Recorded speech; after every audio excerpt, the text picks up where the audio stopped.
ação do Espírito Santo de Deus.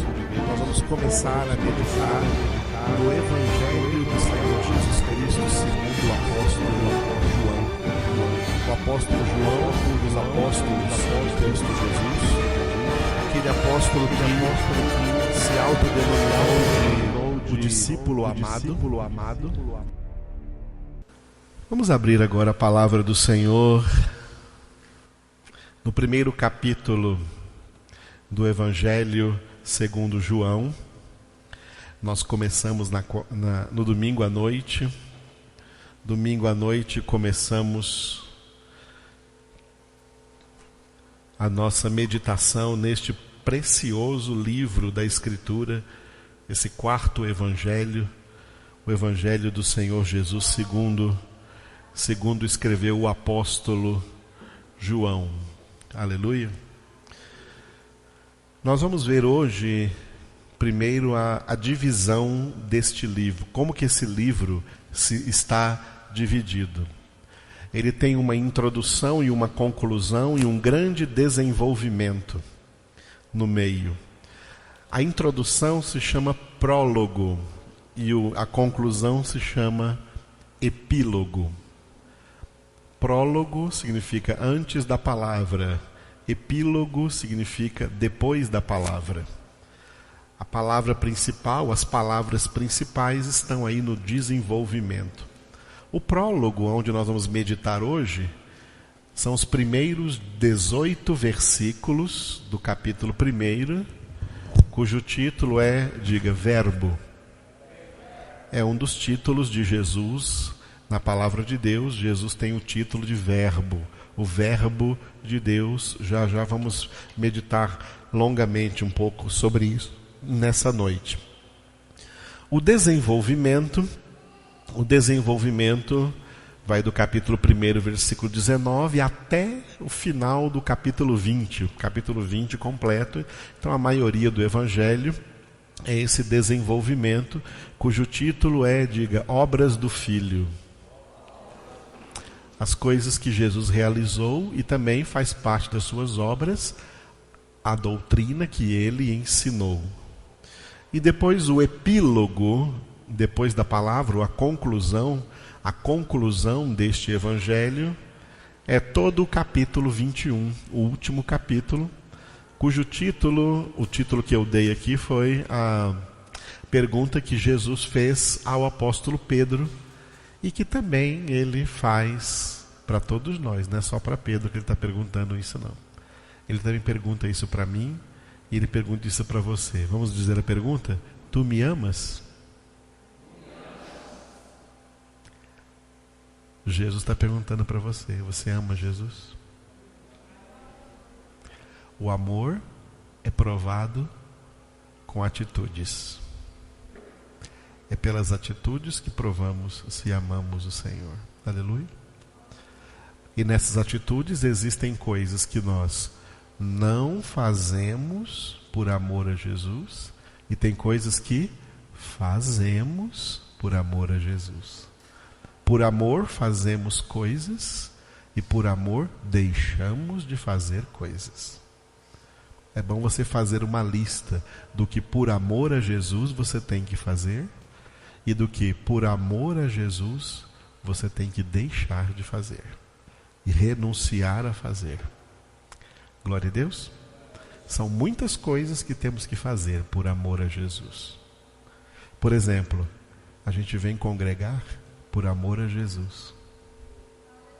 É por amor a Jesus que a gente vem congregar. Por amor a Jesus que a gente fala assim, Senhor, por amor a Ti, eu não vou faltar a nenhuma congregação, porque o Senhor está ali presente e eu quero honrar a Tua presença. Aleluia. Glória a Deus. Muito bem, então essa é a divisão do Evangelho. O prólogo, o desenvolvimento e o epílogo. Hoje à noite nós vamos ver aqui o prólogo. Só esse prólogo aqui, os primeiros 18 versículos no capítulo 1, cujo título é Verbo, né? O Verbo de Deus. Vamos abrir a palavra, vamos ler estes 18 versículos. Amém? João, capítulo 1, do versículo 1 ao versículo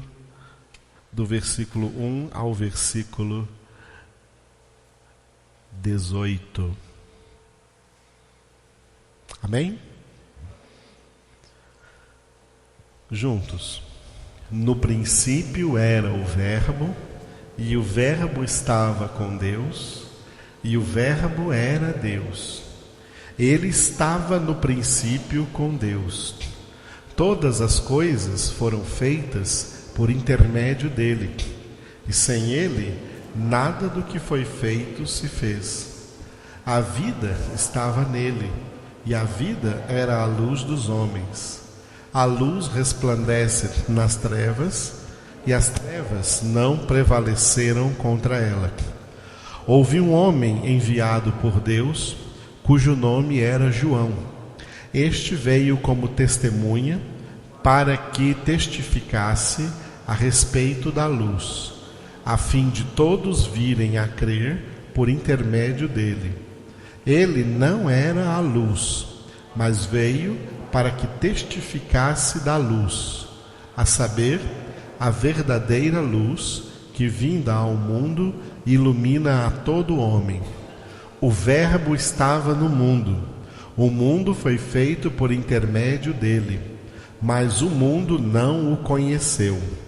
Veio para o que era seu, e os seus não o receberam.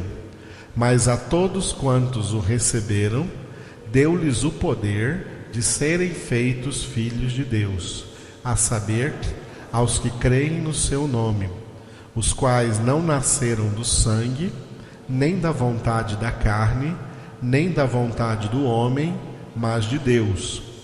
E o Verbo se fez carne e habitou entre nós, cheio de graça e de verdade. E vimos a sua glória, glória como do unigênito do Pai. João testemunha a respeito dele e exclama: Este é o de quem eu disse: o que vem depois de mim tem contudo a primazia, porque já existia antes de mim. Porque todos nós temos recebido da sua plenitude e graça sobre graça. Porque a lei foi dada por intermédio de Moisés. A graça e a verdade vieram por meio de Jesus Cristo. Ninguém jamais viu a Deus. O Deus unigênito, que está no seio do Pai, é quem o revelou. Aleluia. Glória a Deus. Estes primeiros 18 versículos aí do Evangelho segundo João, só esses versículos era suficiente para nós ficarmos neles até o fim do ano. Depois a gente vai para Apocalipse em janeiro e fevereiro e voltava para o versículo 19 em março do ano que vem.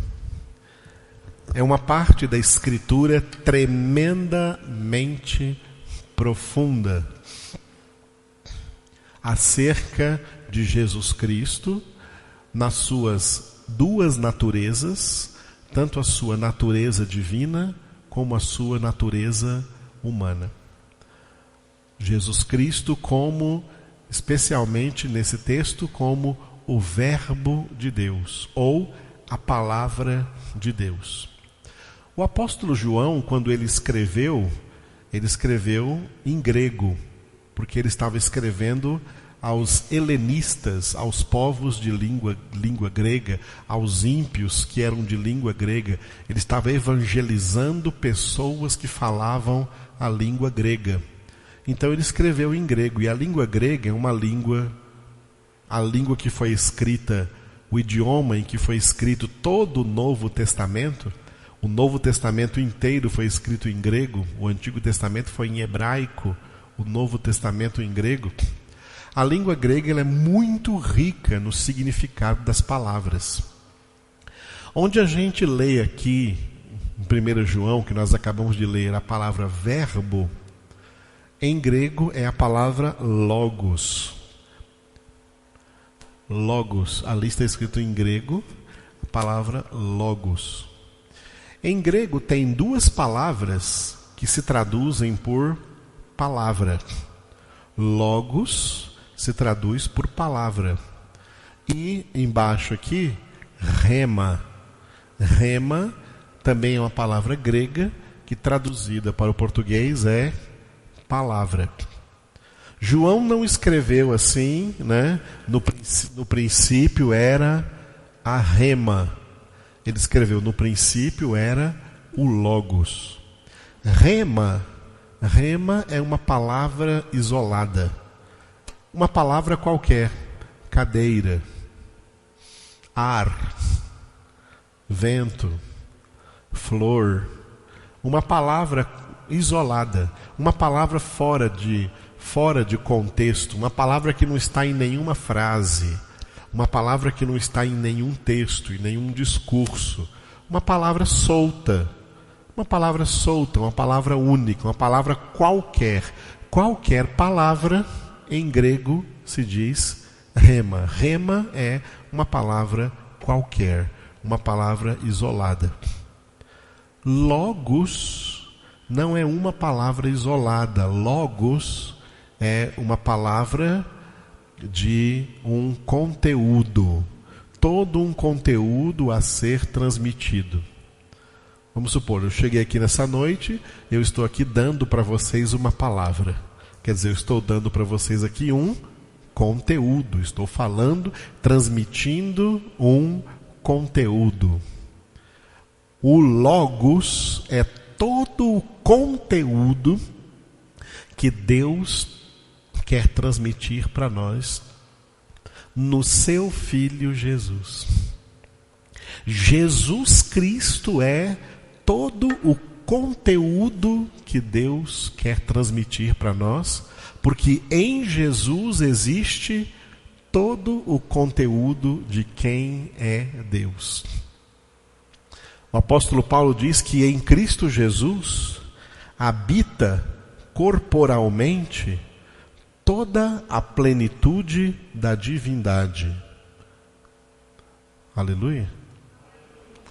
Abra aí Colossenses capítulo 2, versículo 9.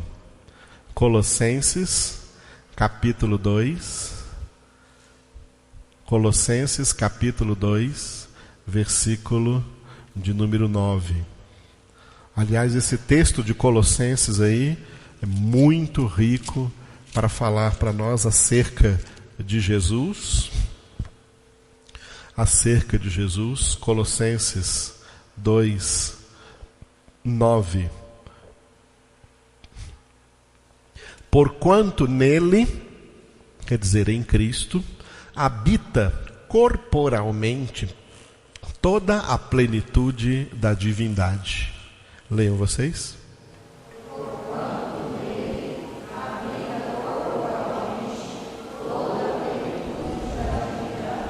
Aleluia. Corporalmente, no corpo humano de Cristo. No Cristo Jesus feito homem, nesse homem habita plenamente, né? Habita toda a plenitude da divindade. Divindade aí está com letra maiúscula na sua Bíblia? Porque divindade aí com letra maiúscula representa o Pai, o Filho e o Espírito Santo. Tudo o que você quer saber através do Pai está em Jesus. Por isso Jesus disse a Filipe, abra agora em João capítulo 14. Jesus disse a Filipe em João capítulo 14,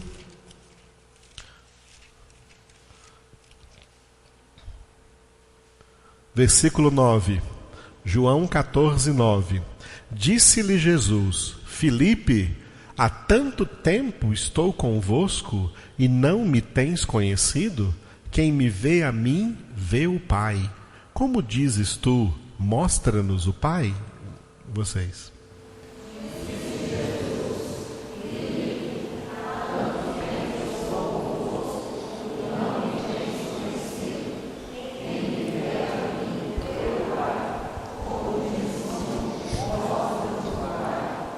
Repita essa frase: quem me vê a mim, vê o Pai. Por que Jesus disse isso? Porque em Jesus está a plenitude do Pai. Em Jesus está a plenitude do Filho de Deus. Ele é o Filho de Deus, como nós vimos domingo à noite, naqueles vários textos. E em Jesus está a plenitude do Espírito Santo. O Espírito Santo é chamado na Escritura Sagrada, um dos títulos do Espírito Santo é o Espírito do Filho. Gálatas capítulo 4, vamos abrir. Gálatas capítulo 4, versículo 6. Gálatas capítulo 4, versículo 6. E porque vós sois filhos, enviou Deus ao vosso coração o Espírito de seu Filho, que clama: Abba, Pai. Leiam.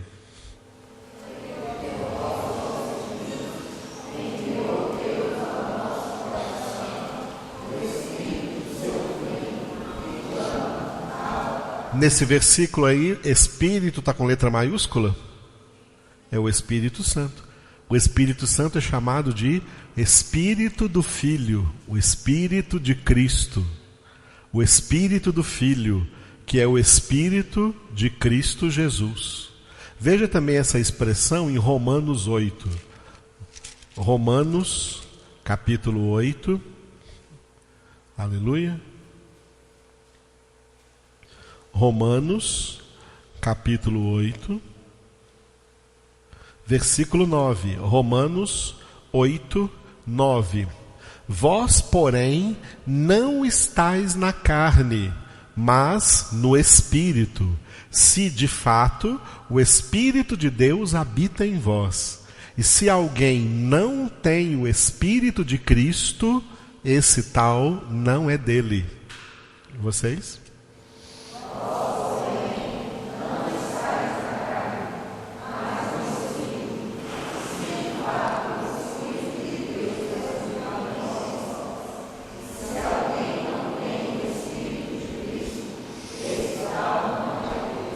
Estão percebendo que todas as vezes que fala do Espírito aqui, o Espírito é citado 3 vezes nesse versículo, as 3 vezes com letra maiúscula.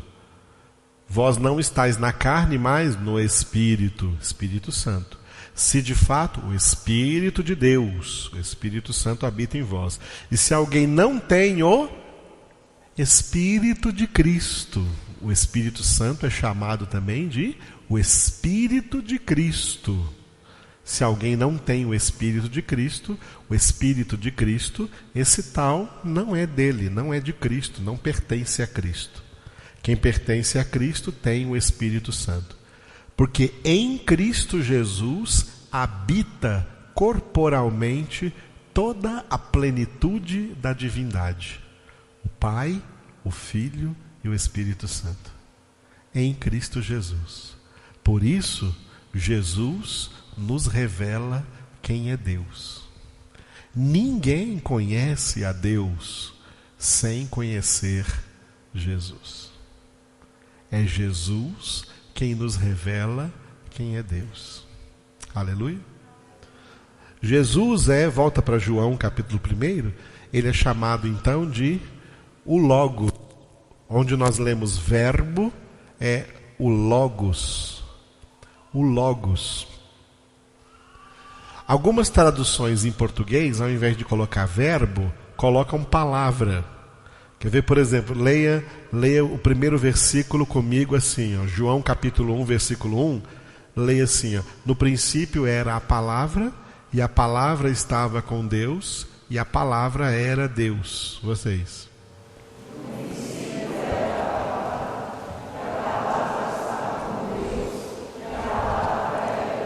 Essa tradução estaria corretíssima, porque logos é palavra, tá? Logos é palavra, mas uma palavra que significa conteúdo.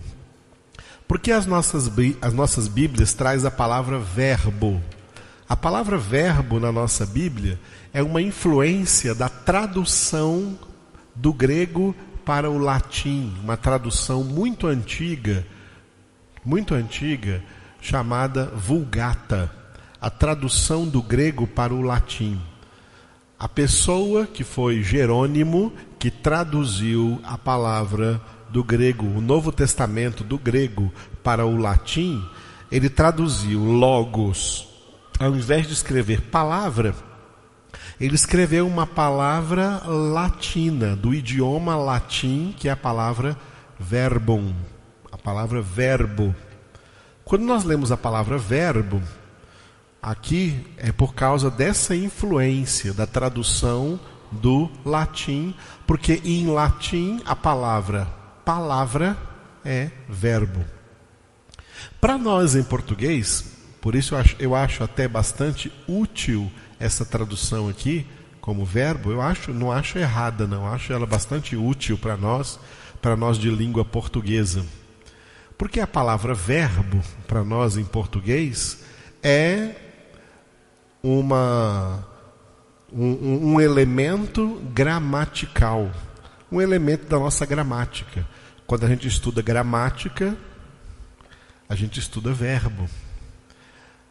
Os elementos que compõem uma frase são vários. O verbo é um deles. Numa frase tem substantivo, adjetivo, artigo, preposição, conjunção, advérbio. São todos elementos de uma frase. Todos os elementos de uma frase que a gente fala, que vocês estão me ouvindo falar aqui várias frases, um discurso, uma pregação, todos os elementos que a gente usa numa frase, eles são estáticos, eles são parados. O substantivo é estático, o adjetivo é estático, o advérbio é estático, a conjunção é estática. Só tem um elemento que é dinâmico, o verbo. O verbo dá movimento para as frases. É o verbo que faz com que uma palavra seja bem transmitida, bem comunicada. Uma frase sem verbo seria uma frase estática. Por exemplo, eu digo água, jarra. Estou dizendo duas palavras, dois substantivos. Água, jarra. O que eu quero dizer com isso? Não tem verbo nessa frase, só tem dois substantivos. Água, jarra. Se eu colocar um verbo, a água está na jarra. Você viu como a frase ficou mais dinâmica? O verbo traz dinamismo àquilo que é parado, àquilo que é estático. Toda a criação de Deus, inclusive nós, tá? Os seres humanos, toda a criação de Deus, inclusive nós, todos nós somos substantivos, adjetivos, artigos, preposições, conjunções, advérbios. Todos nós somos elementos estáticos. É Jesus quem nos dá dinamismo. É Jesus quem nos dá vida. É Jesus quem nos dá movimento. Quando nós lemos aqui, por exemplo, aí, em João capítulo 1, quando você vê aqui versículo 4, João 1,4, a vida estava nele e a vida era a luz dos homens. Repitam.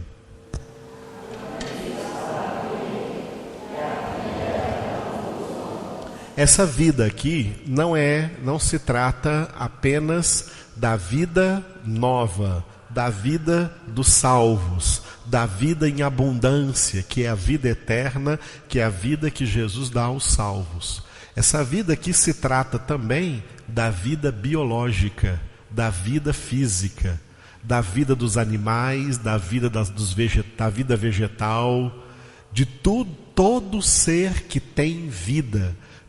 Todo ser que, como diz no Salmo 150, todo ser que respira. Quando Paulo pregou em Atenas, Atos 17, ele disse uma frase que eu gosto de repetir muito. Vocês me veem de vez em quando aqui. Sempre, se tem um texto que eu cito bastante para vocês do livro de Atos, é Atos 17. Abra aí em Atos 17, 2 versículos importantes dentro disso que nós estamos falando aqui acerca de Jesus, porque Jesus é o verbo da vida, é o verbo de Deus, e porque é Ele que dá vida, que dá dinamismo a tudo que é estático, que dá movimento a tudo que é parado. Atos 17, Paulo está pregando em Atenas, e Paulo diz assim, Atos 17, Atos capítulo 17, versículo 25. Está dizendo que Deus nem é servido por mãos humanas, como se de alguma coisa precisasse, pois Ele mesmo é quem a todos dá vida, respiração e tudo mais. Leiam vocês.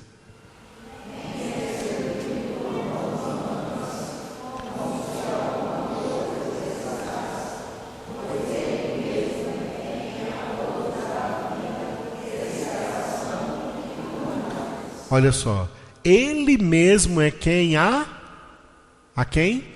A todos. Não está falando só aos convertidos. Por isso aqui, essa vida aqui não é apenas vida dos salvos, não é apenas vida espiritual. Esse aqui, a todos dá vida, é a vida biológica, é a vida para estar aí se movendo, é a vida para estar aí andando, a vida para estar aí respirando. A vida para estar aí até pecando. As pessoas estão pecando porque elas estão vivas. E é Deus quem deu elas essa vida. Ele é quem a todos dá vida, respiração. Por isso todo ser que respira, louve o Senhor. E aí Paulo generaliza. E o que mais? Além disso, além de dar a vida e respiração, o que mais que Deus dá? Tudo mais, e tudo mais, tudo procede de Deus, tudo vem de Deus para nós. Aleluia. Nesse mesmo capítulo 17 de Atos, veja agora o 28, tá? Só a primeira frase do 28. Pois nele vivemos e nos movemos e existimos. Repitam.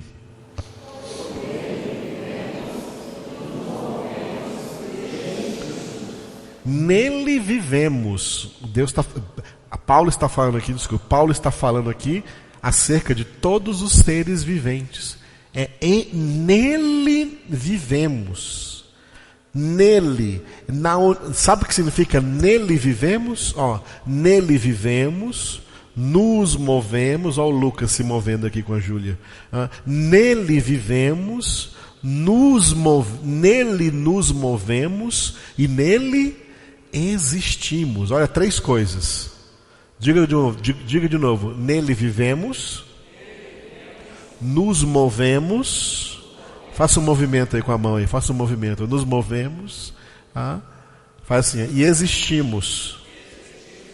Nele vivemos, nos movemos e existimos. Sabe o que significa isso? Nele. Esse nele aqui é dentro dele. Porque a presença dele, a presença de Deus, a presença do Verbo, a presença de Jesus, a presença da palavra de Deus, que é Jesus, Deus é onipresente. É na presença de Deus que há vida, movimento e existência. Nele vivemos, nos movemos e existimos. Eu queria muito que o Espírito de Deus revelasse para você o que eu estou falando aqui, para você entender isso bem claro. Sabe por que tudo existe no universo? Porque tudo está existindo na presença de Deus, em Deus. É em Deus que o universo inteiro existe. É pela presença de Deus que existem as galáxias, que existe o Sol, que existe a Lua, que tudo está nos seus movimentos pelo espaço. É na presença de Deus que existe o macrocosmos e o microcosmos. É na presença de Deus que existem os vermes, os germens. É na presença de Deus que vivem. A presença de Deus é que dá vida aos seres mais minúsculos que existem no universo, até os maiores que possam existir. É na presença de Deus. Nós estamos aqui na presença de Deus. Deus não está presente aqui só porque nós estamos aqui em oração, não. Porque nós estamos aqui no culto a Deus, na congregação. Deus está presente agora também, do mesmo jeito que Ele está presente aqui, está presente em qualquer outro lugar onde os homens não estão nem lembrando dEle nesse momento. Num campo de futebol, numa zona de prostituição. Porque tem gente se movendo lá, tem gente respirando lá, tem gente vivendo lá. Eles estão vivendo em Deus. Eles estão se movendo em Deus. Eles estão se existindo em Deus, porque Deus está dando a eles esta vida, esse movimento, essa existência. Deus é onipresente. Entre as coisas que existem coisas que Deus não pode fazer. Entre as coisas que Deus não pode fazer, vou citar para você uma coisa que Deus não pode fazer. Deus não pode tirar a presença dele de nenhum lugar.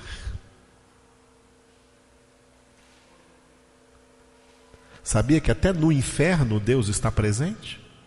Senão não existiria. Não existe nada sem a presença de Deus. Deus está presente em todo lugar. É a presença de Deus que dá existência a tudo que existe. Se Deus não estiver presente, não tem existência. Vamos fazer uma suposição. Vamos supor, se Deus tirasse por 1/1000 de segundo, Ele não faz isso e nem pode fazer. Se Deus tirasse por 1/1000 de segundo a sua presença daqui desse galpão onde nós estamos reunidos agora, sabe o que ia acontecer? Isso aqui ia virar um buraco, um vácuo. Tudo e todos iriam desaparecer da existência. As pessoas iam ver o que aconteceu aqui. E sabe o que aconteceu? Elas não iam achar nem ar, nem oxigênio. Até o oxigênio seria sugado desse espaço aqui. Não ia achar um fio de cabelo nosso. Não ia achar um traço de DNA nosso. Esse lugar aqui estaria num vácuo chamado inexistência. Como se nós, essas cadeiras, esse ar, tudo que tem aqui, jamais tivesse existido. Isso iria acontecer se Deus tirasse daqui, por um milésimo de segundo, a sua presença. Sabe por que nós estamos aqui? Respirando, vivendo, nos movendo, existindo aqui, todas essas coisas estão aqui, existentes aqui agora, porque estamos na presença de Deus. Nele vivemos, nos movemos e existimos. É isso que João está dizendo aí, em João capítulo 1, acerca do verbo, o Logos, Jesus. Jesus é o verbo, porque é Ele que a todos dá vida, respiração e tudo mais.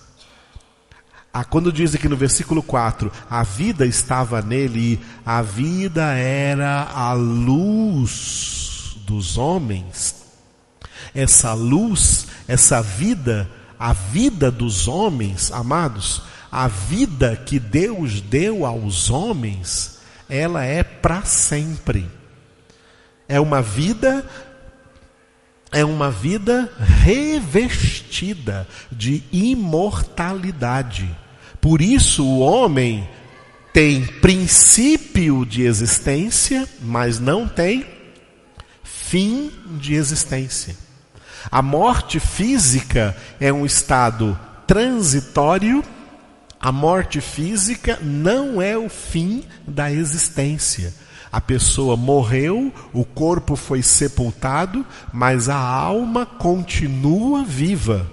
Ou no estado de salvação, no paraíso, esperando a ressurreição, ou no estado de condenação, no inferno, esperando também a ressurreição, a segunda ressurreição, para ser lançado depois do milênio, no lago de fogo e de enxofre. Por quê?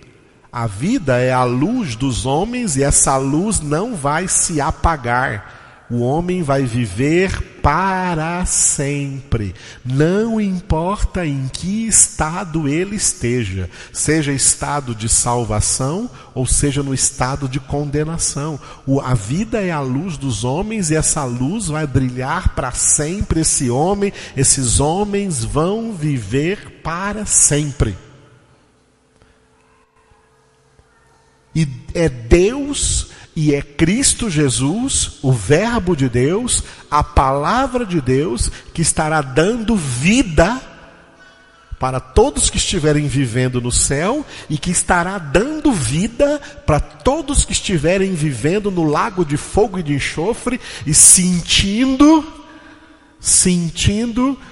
toda os efeitos da condenação eterna, que a Bíblia diz, que a Bíblia chama de choro e ranger de dentes.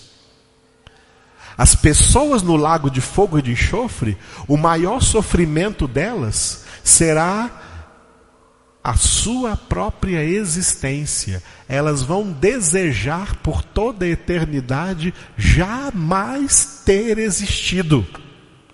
Mas uma vez que foram chamadas à existência, vão existir para sempre, pelo resto da eternidade, se pode dizer isso, e sofrendo para sempre, porque não reconheceram que Deus é que a eles deu vida, respiração e tudo mais.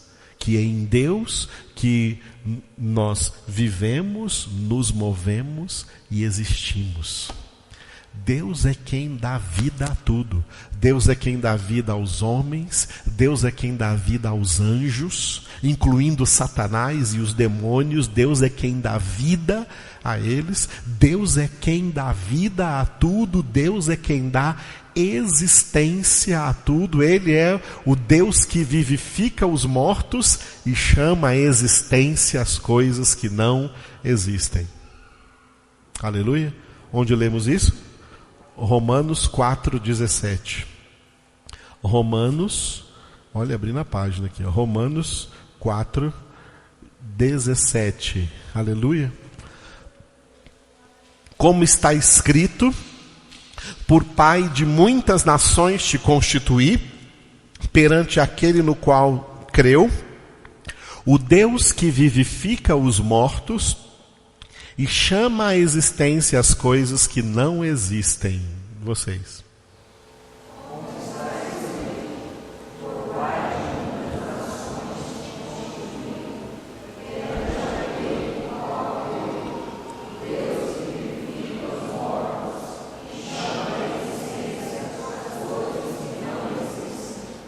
Aleluia.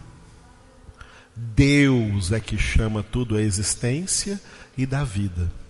O que é chamar a existência? É o ato da criação.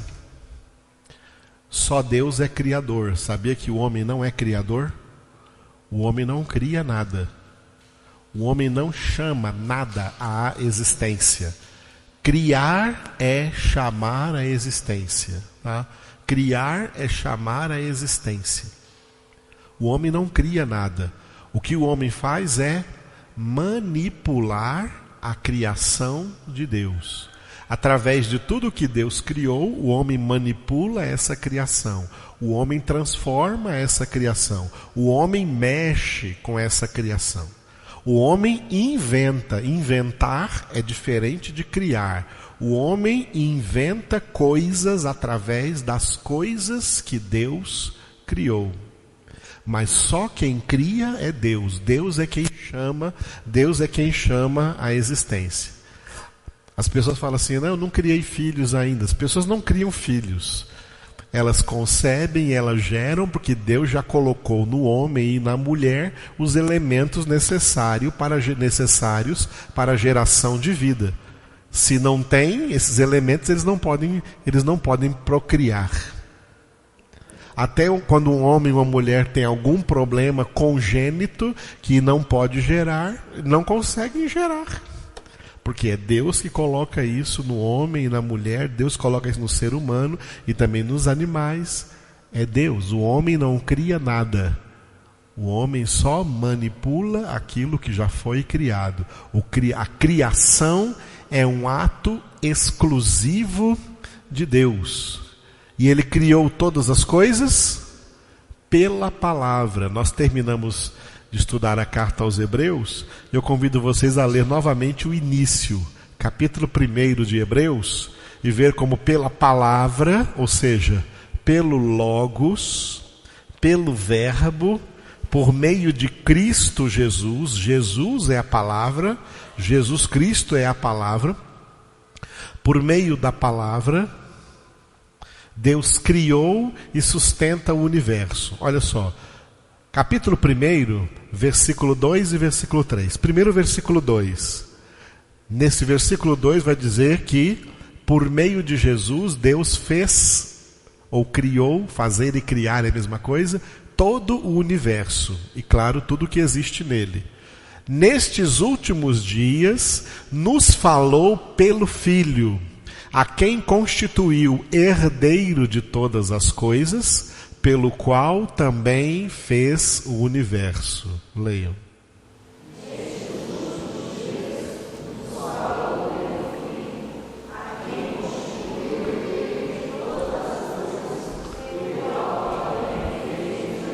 Repita só essa frase. Pelo qual fez o universo. Por meio de Jesus, o Logos, o Verbo, Deus fez. Deus fez o universo. Deus fez o universo com a sua palavra, com o seu verbo, com Jesus. Por isso que lá no livro de Gênesis estava escrito assim: e disse Deus, a palavra saiu da boca de Deus, faça-se a luz. E a luz foi feita. A palavra de Deus é o instrumento da criação. É por meio da palavra, do verbo, do Logos, que Deus chama tudo à existência. E não somente faz pela palavra, mas também pela mesma palavra sustenta. Tá? Sustenta. Uma palavra nova que surgiu aí alguns anos atrás. Sustentável. A criação é sustentável porque Deus criou pela palavra e pela mesma palavra Ele sustenta. É o que está no versículo 3 aí de Hebreus. Ó. Ele, Jesus, que é o resplendor da glória e a expressão exata do seu ser, sustentando todas as coisas pela palavra do seu poder, depois de ter feito a purificação dos pecados, assentou-se à direita da majestade nas alturas. Leiam.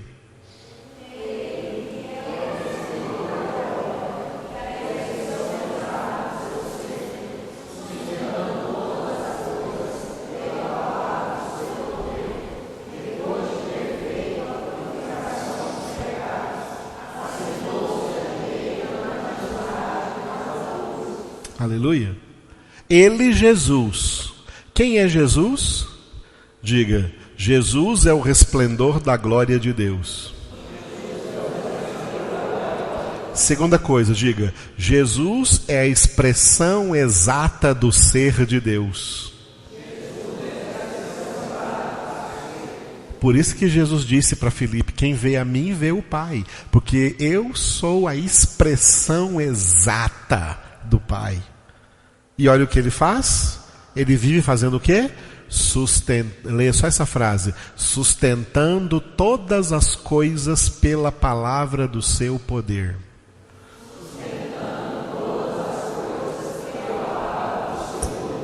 Glória a Deus. É a palavra que criou e que sustenta todas as coisas. Pela palavra Deus criou todas as coisas e sustenta todas as coisas. Sabe até quando? Até quando Ele quiser. Já está marcada por Deus a data em que passará os céus e a terra. Mas as minhas palavras jamais passarão. É palavra, como Pedro disse para Jesus: só tu tens palavras de vida eterna. A palavra de Deus é eterna. Nós vimos também em Hebreus capítulo 4, versículo 12, que a palavra de Deus é viva e eficaz. Por que é viva? Porque é uma pessoa. A palavra é Jesus. O verbo de Deus é Jesus. Aleluia. A palavra é o próprio Jesus. Eu gostaria de que você volte para João capítulo 1, né? João capítulo 1, e você dê uma olhada só no versículo 14. João capítulo 1, versículo 14. Aliás, já está aqui também. João capítulo 1, versículo 14. E o verbo se fez carne e habitou entre nós, cheio de graça e de verdade. E vimos a sua glória, glória como do unigênito do Pai. Leiam.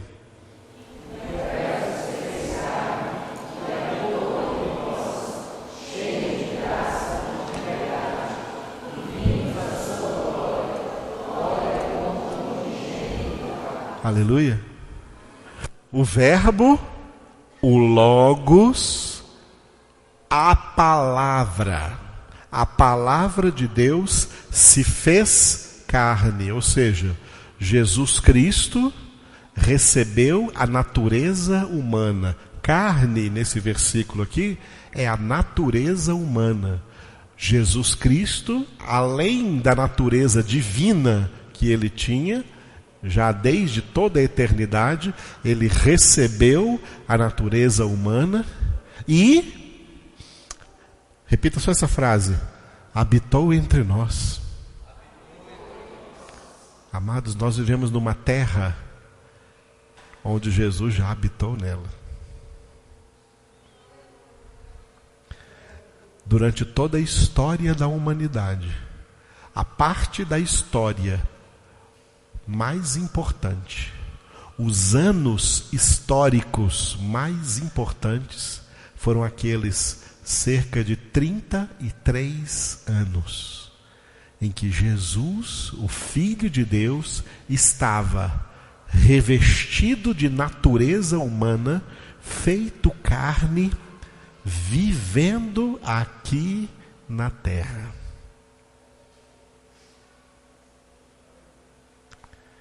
E os homens não conheceram. E a maioria não reconheceu. E os homens não experimentaram. Quando eu assisto esses filmes aí que falam sobre a viagem no tempo, a máquina do tempo, isso é uma ficção, né? Se fosse verdade, se eu pudesse fazer uma viagem no tempo, eu queria voltar para aqueles 33 anos. E eu ia ficar grudado em Jesus ali o tempo inteiro. Onde ele fosse, eu iria. Habitou entre nós. Ele habitou entre nós. Habitou num corpo humano, o corpo dele, ele se fez carne. Ele se fez carne e habitou entre nós. E mesmo com essa carne, com essa aparência humana, a aparência humana de Jesus nem era uma aparência que chamasse a atenção dos homens. Alguns usam até o texto de Isaías 53, quando diz que não havia nele graça nem formosura. Alguns gostam de aplicar essa descrição para dizer que Jesus tinha uma aparência humana muito simples, muito comum. Não era como esses modelos por aí que gostam de aparecer e mostrar seu corpo ou a sua beleza física. Não, Jesus não era assim. Era uma pessoa muito simples, muito comum, que se passava diante de qualquer um e ninguém o reconheceria porque não tinha nada demais na sua natureza humana, no seu corpo humano, no seu aspecto físico humano. Mas ele era, repita a frase, cheio de graça e de verdade. Aleluia, cheio de graça. Ele estava carregando dentro dele todo o propósito da salvação, toda a obra da salvação. Cheio de graça significa isso. E estava carregando dentro dele toda a doutrina de Deus, toda a palavra de Deus, toda a doutrina da salvação. Isso significa a verdade. Cheio de graça, cheio de verdade. Aleluia. E vimos a sua glória, glória como do unigênito do Pai. Amados, o verbo que eu frisei ali, sublinhado, a palavra, o logos, a palavra é Jesus. Nas últimas décadas, ou do início do século XX para cá, o diabo fez um trabalho dentro das igrejas protestantes, dentro das igrejas evangélicas. E muitos pastores, muitos pregadores e muitos crentes não perceberam e caíram nas malhas de Satanás, porque não perceberam isso que eu vou falar para vocês que o diabo fez. O diabo teve muita vitória. Satanás conseguiu separar Cristo da palavra.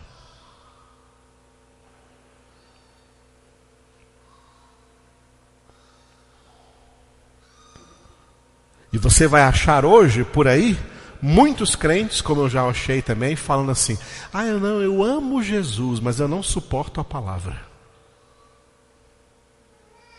Crentes que dizem que creem em Jesus, mas não tem palavra na vida deles.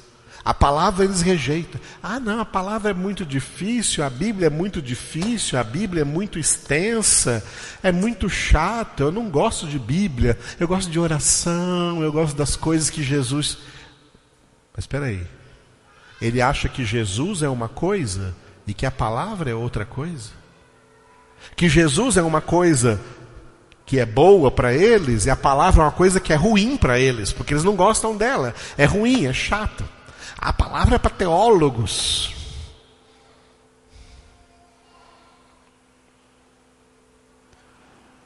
O diabo conseguiu separar na cabeça e na fé das pessoas Jesus da palavra. Que Jesus é uma coisa e a palavra é outra coisa. Amados, o texto que nós estamos trabalhando hoje, o prólogo do Evangelho segundo João, está dizendo para nós que Jesus é a própria palavra. A palavra é o próprio Jesus. A palavra de Deus é a pessoa de Jesus. Jesus Cristo é a palavra de Deus. Quem não ama a palavra, não ama Jesus. Quem não tem a palavra, não tem Jesus. E esse Jesus que ele pensa que tem, é falso. Como Jesus mesmo disse na palavra, muitos falsos cristos surgirão. Cristos sem palavra. Cristos que não são a verdade. Jesus disse: eu sou o caminho e eu sou a verdade, eu sou a vida e ninguém vem ao Pai senão por mim. Eu sou a verdade. João 14:6, Jesus disse: eu sou a verdade. Quando Jesus disse, eu sou a verdade, ele está dizendo, eu sou a palavra. Em João 17:17, ele orou ao Pai: Pai, santifica-os na verdade, a tua palavra é a verdade. Ele é a verdade, ele é a palavra, é Jesus quem nos santifica. Por isso que a palavra tem poder de nos purificar, porque a palavra é Jesus, o Cordeiro de Deus, que tira o pecado do mundo. E Jesus disse em João 15:3, vós estáis limpos pela palavra que eu vos tenho falado. É por isso, amados, que eu entendo que Davi, se ele for o autor do Salmo número 1, ele entendeu que Jesus é a palavra de Deus, e por isso é nessa palavra que ele tem o seu prazer, e movido por esse prazer, nela medita de dia e de noite. A palavra é Deus. A palavra é o poder de Deus. Nessa doutrina errada aí, que separaram Jesus da palavra, separaram também o poder da palavra, que o poder é uma coisa e a palavra é outra coisa. Tem gente que fala por aí, existe igreja de palavra e existe igreja de poder. Errado, amados. A palavra é o poder. A palavra é o Evangelho. O Evangelho é o poder de Deus. O que nós lemos em Romanos, capítulo 1, versículo 16. Romanos 1:16. Pois não me envergonho do Evangelho. Evangelho aqui significa toda a palavra de Deus. Porque é o poder de Deus. A palavra de Deus, o Evangelho de Deus é o poder de Deus para a salvação de todo aquele que crê. A palavra de Deus é o poder de Deus para a salvação de todo aquele que crê. Jesus Cristo é o poder de Deus para a salvação de todo aquele que crê. É por isso que não há salvação fora Jesus, porque não há salvação fora da palavra de Deus. A palavra de Deus é a palavra da salvação. Aleluia, amados. Jesus é a palavra. Se você sair daqui essa noite entendendo claramente que Jesus Cristo é a palavra de Deus, então o propósito de estarmos aqui nessa noite foi realizado. Jesus é a palavra de Deus. E é por isso que nós temos que meditar nela de dia e de noite.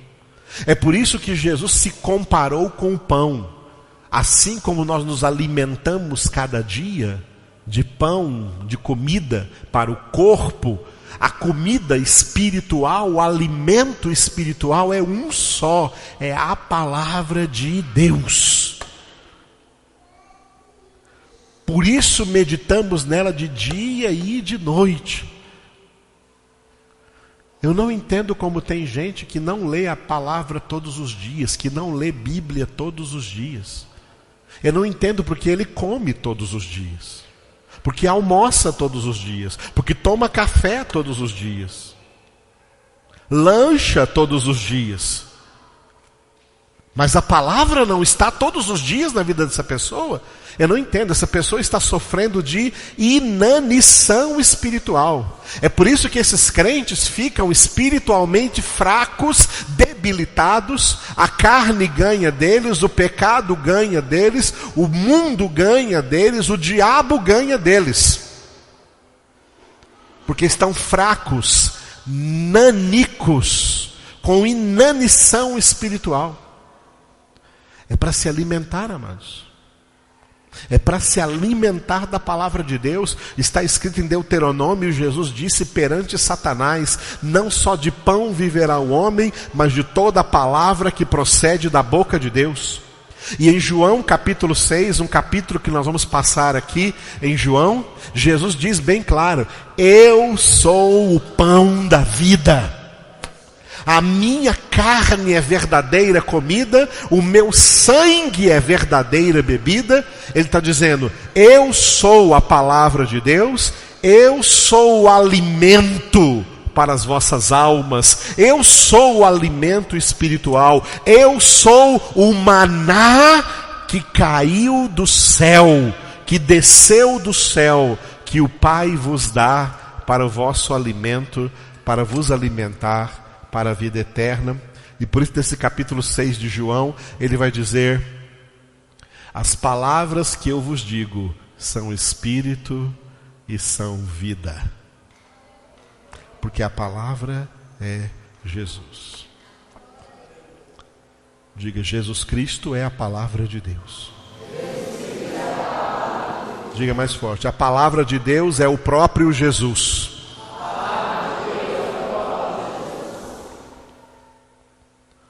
Jamais separe isso. E se você conhece algum crente aí, diga isso para ele. Porque a maioria dos crentes aí estão separando. As igrejas têm um culto na semana, durante a semana, no meio da semana, geralmente terça-feira, a maioria das igrejas, onde tem o ensino da palavra. E os outros cultos é só os interesses dos homens. Onde Jesus vai prosperar, onde Jesus vai te curar, onde Jesus vai libertar, onde Jesus vai fazer isso, vai fazer aquilo, culto de milagres, culto não sei de quê. E um ensinozinho lá durante a semana, que é a reunião menos frequentada, porque o povo não quer saber da palavra de Deus, mas querem só os benefícios que Jesus pode dar, porque para ele Jesus não é a palavra de Deus. Jesus é a palavra de Deus. E onde não tem palavra de Deus, também Jesus não vai agir. Não vai ter salvação. E se tiver milagres, mas serão milagres terrenos, serão benefícios terrenos, serão benefícios físicos, mas não terão o maior de todos os benefícios: a salvação, a vida eterna. Porque a vida está no Filho, a vida está na palavra de Deus. Jesus é a palavra de Deus. Os crentes estão engavetando a palavra de Deus. Jesus é a palavra de Deus. Fique de pé e oremos nessa noite.